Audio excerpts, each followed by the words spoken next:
Lotto Tips June 18, Tatayan. Ito po yung ginagawa kong pag-aaral. Gawa-gawa ko. Nilagay ko po ng bilang.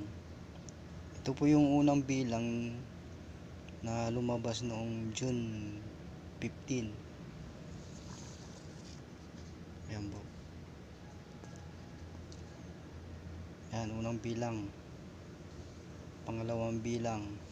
Ito naman yung nung June 13. Pangatlong bilang nung June 11. Ayan po. Tapos yan, pang-apat na bilang. 5, 6, 7, 8, 9, 10. 11, 12. Pinakahuling bilang yung 40, 25.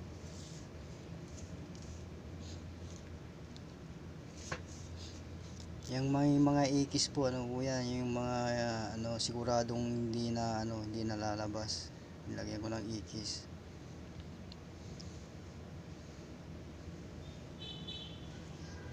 Tapos yung may mga check. Diyan po yung posibleng may lalabas. Ito may ikis saka may check. Pwedeng meron, pwedeng wala.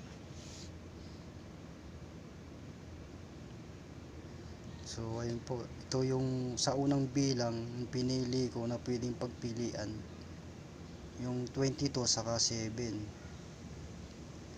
Isa lang ang pwedeng lumabas dyan, kaya pili ng isa. Dito naman sa pangalawang bilang, ang pwedeng lumabas dyan 3. Kaya ang pinili ko yung 4 yung pinili ko na pwedeng pagpilian, yung 37, 9, 11 saka 30. 3 ang pwedeng lumabas dyan.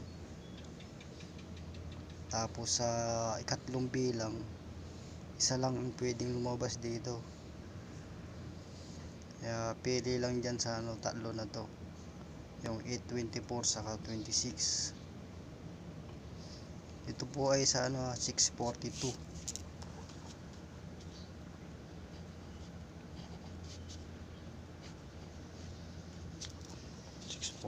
June 18.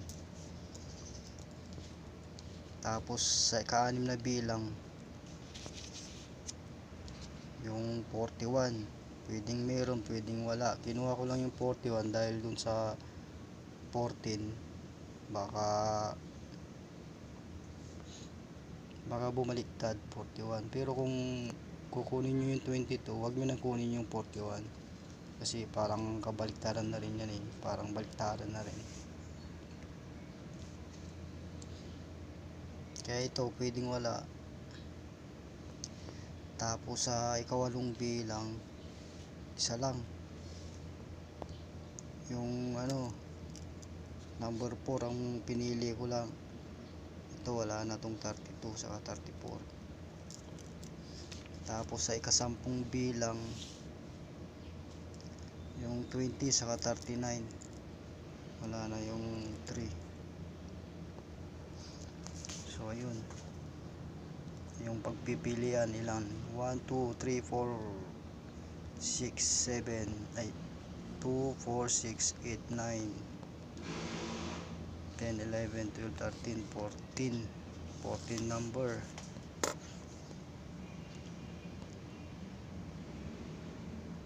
Yan po, sana manalo. Dito pili kayo ng isa, dito 3, dito isa, dito pwedeng wala, tapos dito isa, tapos dito rin isa.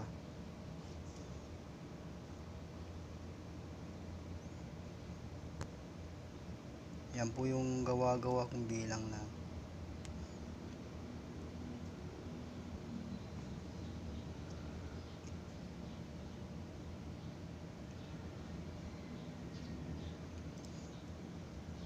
So yun, maraming salamat sa panunod. Sana manalo tayo sa ating mga mapipili.